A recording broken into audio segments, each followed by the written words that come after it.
Okay, welcome to class. We have question. If 4 gram of NaOH is dissolved in water and volume is made up to 250 cc, concentration in gram per liter. Okay, we have to calculate the concentration in gram per liter. So, हामीलाई चाहिँ weight दिएको छ. Weight is 4 gram. NaOH weight W equals to 4 gram दिएको छ and volume 250 cc. So हामीलाई ग्राम पनि दिएको छ, भोल्युम पनि दिएको छ. सो ग्राम पर लिटर भनेको चाहिँ weight in gram that is 4 gram divide by volume of solution in litre. यो चाहिँ हामीलाई 250 cc मा छ. यसलाई हामीले डिवाइड बाई 1000 गरे भने यो लिटरमा जान्छ. सो डिवाइड बाई 1000 लाई चाहिँ मैले माथि लगे. सो यो कति भयो त 250 into 4. राम्रो आन्सर आयो 16. सो ग्राम पर लिटर भनेको कति भयो त ग्राम पर लिटर. यो कन्सन्ट्रेसन चाहिँ ग्राम पर लिटरमा 16 ग्राम पर लिटर रहेछ. सो यो क्वेसनलाई हामी फर्स्टमा नर्मालिटी क्याल्कुलेट गरेर कति स्टुडेन्टहरूले यसरी पनि क्याल्कुलेट गर्न सक्छ. Normality equals to weight in gram divide by equivalent weight into volume of solution in litre. So normality पहिला क्याल्कुलेट गरे. डब्लु भनेको चाहिँ 4 छ. Equivalent weight of NaOH is 40. Volume of solution in litre 250 ml solution छ. यसलाई divide by 1000 गरेपछि यो के आउँछ त नर्मालिटी आउँछ. नर्मालिटी आइसकेपछि यसको भ्यालु कति आयो 250 into 4 16 डिवाइड बाई 40 आयो हैन. सो नर्मालिटी आइसकेपछि हामीले gram per litre equals to normality into equivalent weight पनि गर्न सक्छौं. यसरी पनि क्याल्कुलेट गर्न सकिन्छ. कुरो एउटै हो. अझै यो सर्ट मेथड्स भयो. यो चाहिँ अझ हामीले यसरी सल्भ गर्दाखेरि बिग्रिन्छ भन्ने चाहिँ हुँदैन है. नर्मालिटी कति आयो 16/40 एन्ड इक्विभ्यालेन्ट वेट 40 भयो. यसरी चाहिँ हाम्रो ग्राम पर लिटर 16 आउँछ. ओके ल. If phenolphthalein is added to alkali, अल्कालीमा हामीले फेनोप्थ्यालिन राख्यो भने चाहिँ कलर चेन्जेस टु कस्तो कलरमा चेन्ज हुन्छ है. हामीले भनिदिन्छौँ HPH. यो HPH छ phenolphthalein. It is a weak acid. It act is a weak acid. यो डिसोसिएट भयो भने H प्लस र PH माइनस यो आयोनाइज फर्ममा यो लेख्छौँ हामी. HPH कलर चाहिँ खास कलरलेस हुन्छ है. यसको चाहिँ आफैको कलर चाहिँ कलरलेस हुन्छ र यहाँनिर PH माइनस चाहिँ कस्तो हुन्छ पिङ्क कलर. यदि कुनै सोल्युसनमा PH माइनस आयोन एक्जिस्ट गर्छ भने त्यो पिङ्क कलर हुन्छ. जुन चाहिँ बेसमा एक्जिस्ट गर्छ, बेससँग एक्जिस्ट गर्छ अथवा अल्कालीसँग एक्जिस्ट गर्छ. त्यो कारणले गर्दाखेरि हामीले कलरलेस फेनोप्थ्यालिन अथवा फेनोप्थ्यालिनलाई हामीले बेसमा राख्यो भने पिङ्क कलरमा चेन्ज हुन्छ. सो यसको राइट आन्सर चाहिँ के भयो त बी भयो है. पिङ्क कलरमा चेन्ज हुन्छ. यदि हामीले एसिडमा राख्यो भने चाहिँ कलरलेस नै हुन्छ. एसिडमा फेनोप्थ्यालिनलाई राख्यो भने कलरलेस हुन्छ. Next question. The amount of H2SO4 present in 500 ml of 2 normality H2SO4 भनेको छ. सो अमाउन्ट हामीलाई सोधेको छ W equals to what. So W निकाल्नु छ H2SO4 सोल्युसन छ. सो W इक्वल्स टु हामी युज गर्न सक्छौँ NeV divide by 1000. Okay. So NeV divide by 1000 गरेपछि कति अमाउन्ट हामीलाई चाहिन्छ H2SO4 त्यो क्याल्कुलेट गर्न सक्छौँ.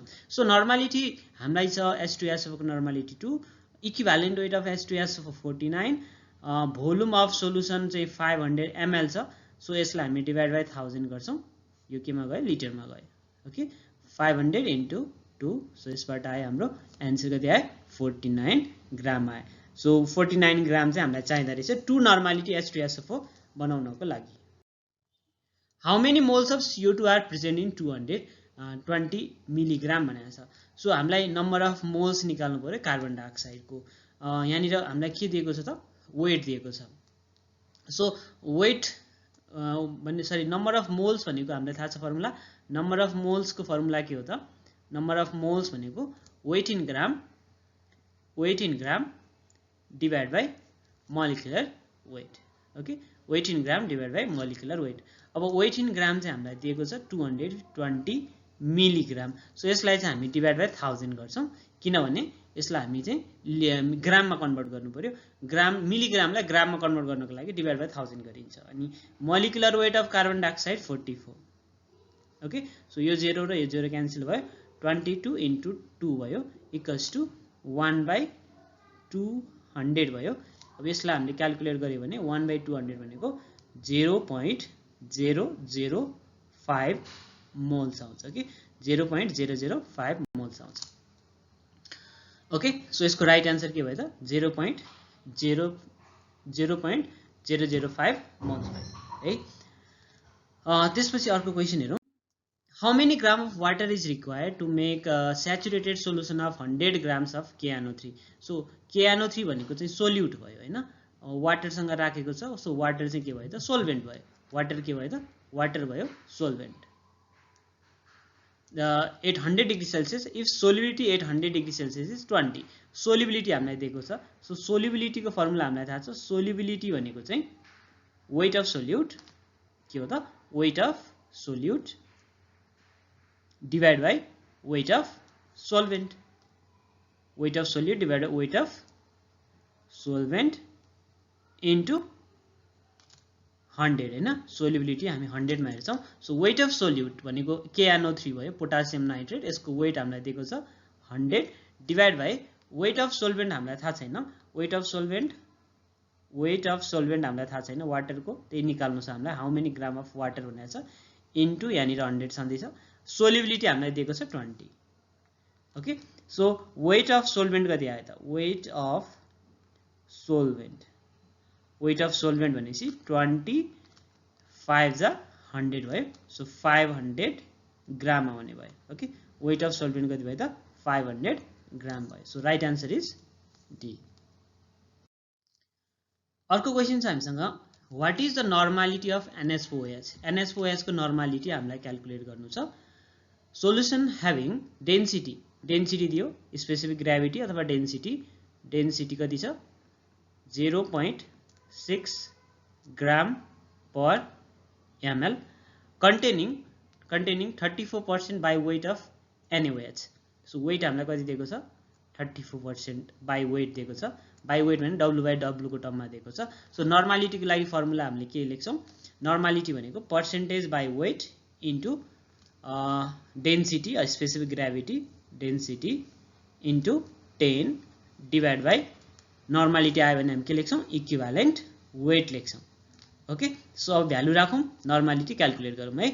पर्सेन्टेज हामीसँग कति छ, 34% बाई वेट इन्टु डेन्सिटी कति छ, 0.6 into 10 divide by equivalent weight of NH4OH।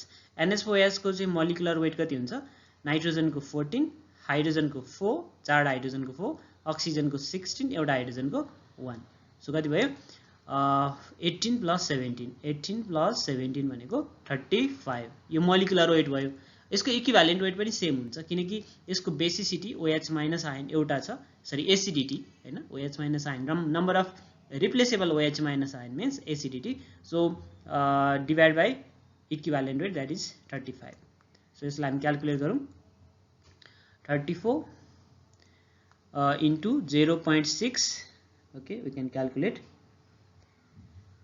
34 into 0.6 into 10 divided by 35। So 5.82। So इसको आंसर कति आउँछ, 5.82 नर्मालिटी। सो यसमा राइट आन्सर के भयो त, 5.8। Okay, next question, 10 ml of 2 molar H2SO4 is mixed with 10 ml of H2O। हामीसँग 2 molar H2SO4 छ, यसको चाहिँ भोल्युम छ 10 ml, यति भोल्युममा छ। यसमा के गरियो भन्दाखेरि वाटर मिक्स गरियो। जब वाटर मिक्स गरिन्छ कुनै सोल्युसनमा भने त्यो सोल्युसन के हुन्छ, डाइल्युट भइदिन्छ। सो अब यो H2SO4 हियर, यो H2SO4 चाहिँ डाइल्युट भयो होइन। त्यसको लागि हामी डाइल्युसन ल N1V1 = N2V2 लेख्न सक्छौँ। सो यसमा चाहिँ मैले नर्मालिटी निकालेँ भने, H2SO4 को नर्मालिटी निकाल्यो भने यहाँनिर कति आउँछ, 2 मोलार H2SO4 छ। सो 2 इन्टु मोलारिटी र बेसिसिटी यसको कति हुन्छ, 2 हुन्छ। सो 4 नर्मालिटी आउँछ है। हामीलाई थाहा छ नर्मालिटी भनेको के हो त, याम इन्टु यान। यस, याम इन्टु यान हो। यान भने भ्यालेन्सी फ्याक्टर फर H2SO4, यान इज 2 र याम हामीलाई दिएको छ। सो हामीले नर्मालिटी निकाल्यौँ, यसलाई V1 मान्यौँ। Okay, 10 ml। सो यहाँनिर N1V1 = फर्स्ट केसमा N1V1 = N2V2 लेखौँ है। सो हामीले N1 भनेको चाहिँ H2SO4 को लागि मान्यौँ, द्याट इज अ 4 नर्मालिटी र भोल्युम हामीलाई 10 ml दिएको छ र फाइनल यो V2 भनेको चाहिँ टोटल भोल्युम हो। V2 भनेको चाहिँ फाइनल भोल्युम, टोटल भोल्युम कति हुने भयो, 10 + 10, किनकि वाटर 10 ml थप्यो भनेपछि H2SO4 मा 10 ml एड गरिसकेपछि टोटल भोल्युम अफ H2SO4 कति हुने भयो त 20 ml हुने भयो। 20 ml मा H2SO4 कन्सन्ट्रेसन कति हुन्छ 10 ml मा 4 नर्मालिटी थियो भने अफ कोर्स N2 यहाँनिर ट्याक्कै हाफ हुने भयो किन भोल्युम डबल भएछ।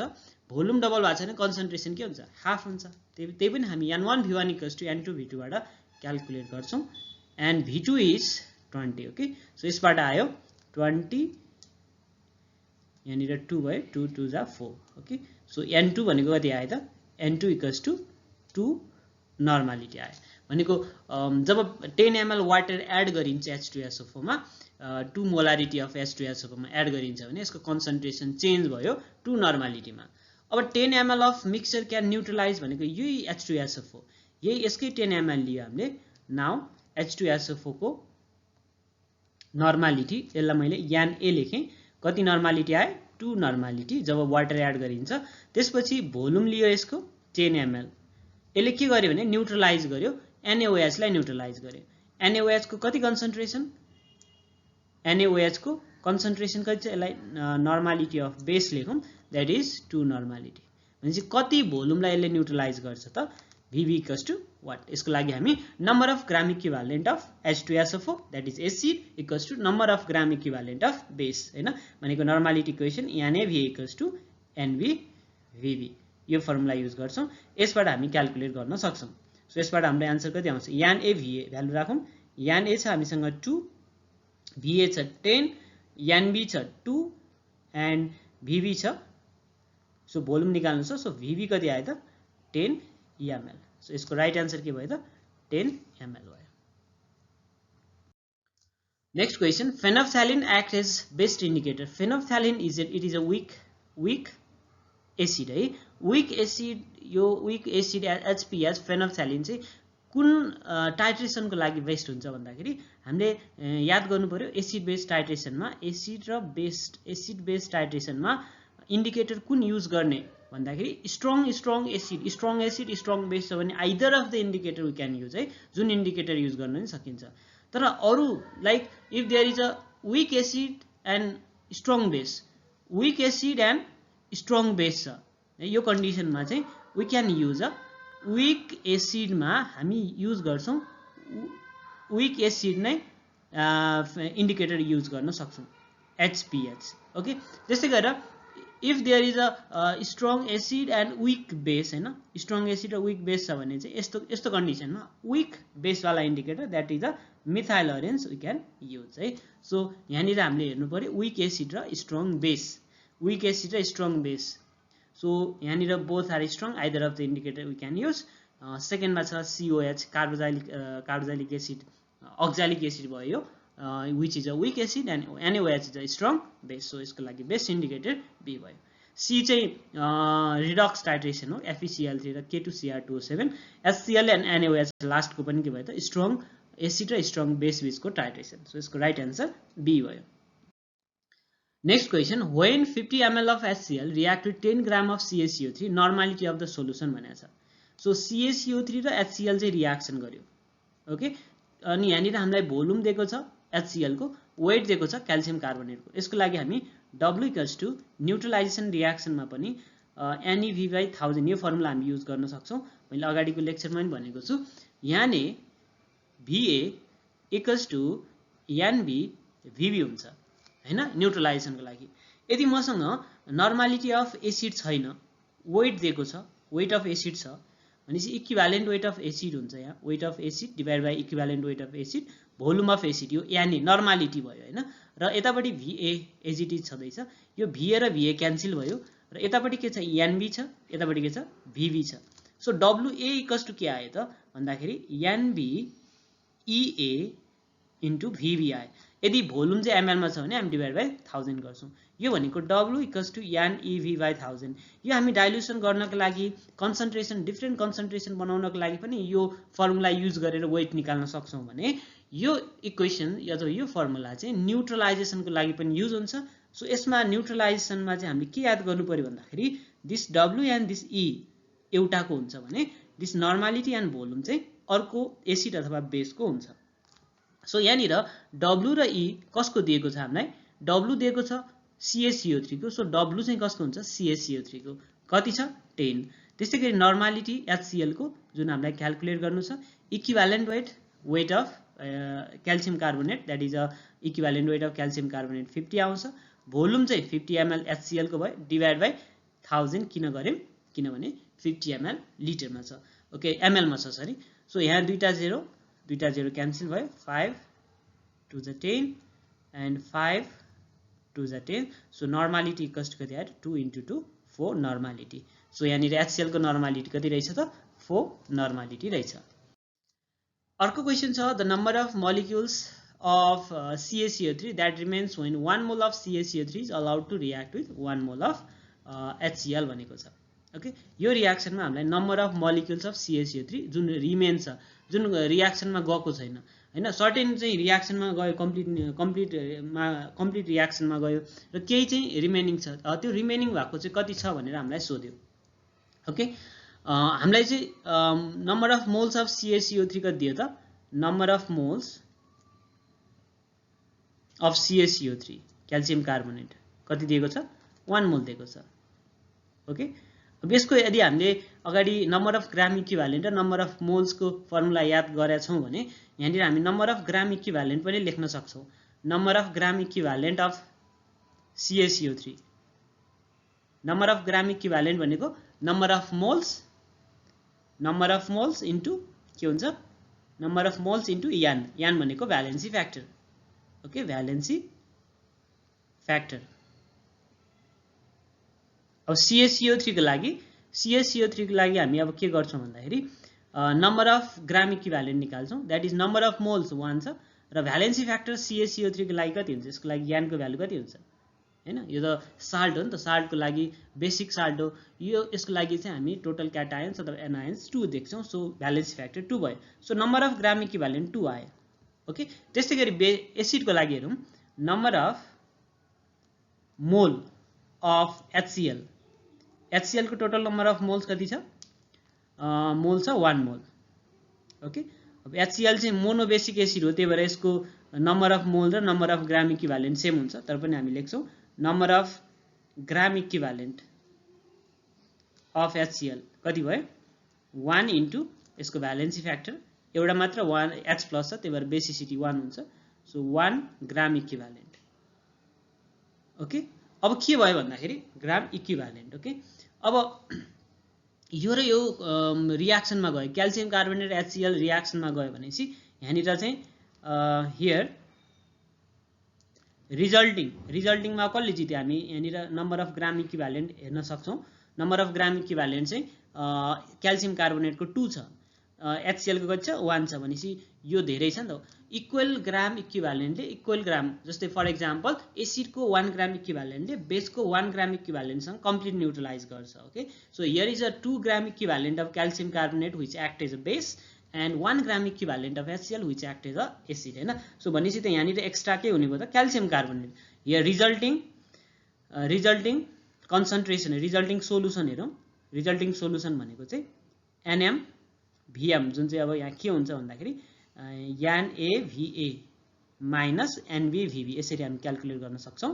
NaVa हामीसँग कति छ 1 छ अनि NbVb कति छ 2 छ यसबाट आयो -1 आउँछ माइनस साइनले के इन्ट्रोड्युस गर्छ भन्दाखेरि सोलुसन चाहिँ के हो त माइनसलाई हामी नेग्लेक्ट गर्न सक्छौं सोलुसन चाहिँ के भयो त बेसिक भयो CaCO3 ले जित्यो भनेपछि रिजल्टिङ सोलुसनमा 1 छ 1 ग्राम इक्विभ्यालेन्ट अझै बाँकी छ है 1 ग्राम इक्विभ्यालेन्ट के को बाँकी छ त 1 ग्राम इक्विभ्यालेन्ट बाँकी छ बेस को CaCO3 को here number of gram equivalent of CaCO3 कति भयो त यो रिमेनिङ है रिमेनिङ भनौं अथवा कति रिमेनिङ छ remaining number of gram equivalent of CaCO3 भनेको कति छ त 1 छ ओके। अब नम्बर अफ मोल्स कति हुन्छ यसको number of moles equals to number of moles निकाल्नको लागि चाहिँ नम्बर अफ ग्राम इक्विभ्यालेन्ट यहाँनिर हामीले फर्मुला लेखिसकेका छ number of gram equivalent okay. So number of gram equivalent यहाँनिर छ फर्मुला है नम्बर अफ ग्राम इक्विभ्यालेन्ट भनेको चाहिँ नम्बर अफ मोल्स इन्टु यान। सो नम्बर अफ मोल्स निकाल्नु पर्यो भने चाहिँ number of gram equivalent that is 1 अनि 1 लाई हामीले कतिले डिवाइड गर्नु पर्यो यान भनेको चाहिँ CaCO3 को total cation that is a 2 so 1/2 mole आयो है 1/2 मोल यो त रिमेनिङ हो नि त यो त रियाक्सनमा गएको छैन कति गयो रियाक्सनमा भन्दाखेरि 1 ग्राम इक्विभ्यालेन्ट गयो अनि 1 ग्राम इक्विभ्यालेन्ट रिमेनिङ छ 1 ग्राम इक्विभ्यालेन्ट भनेको 1/2 मोल हो CaCO3 को अब हामी यहाँनिर क्याल्कुलेट गर्न सक्छौं सो यसलाई हामी अलि सर्टकट मेथडबाट पनि हामी गर्न सक्छौं सो यसलाई हामीले पहिले चाहिँ अलि बुझ्ने तरिकाबाट लेख्यौं है सो 1/2 मोल चाहिँ रिमेनिङ छ भनेसी 1/2 मोल रिमेनिङ छ भने यो त मोल हो अब यसलाई हामीले mole of CaCO3 it is remaining mole of CaCO3 अब मोलिक्युल्स निकाल्नु पर्यो भने चाहिँ मोललाई हामीले के गर्छौं एभोगाड्रोस नम्बरले मल्टिप्लाई गरिदिन्छौं 6.023 10 to the power 23 सो यसबाट आउँछ 2 into 3 3.011 10 to the power 23 3.01 into 10 to the power 23 यति मोलिक्युल चाहिँ रियाक्सनमा गएको छैन भन्ने कुरा हामीले बुझ्यौं सो राइट आन्सर यसको लागि के हुन्छ त D is the right answer okay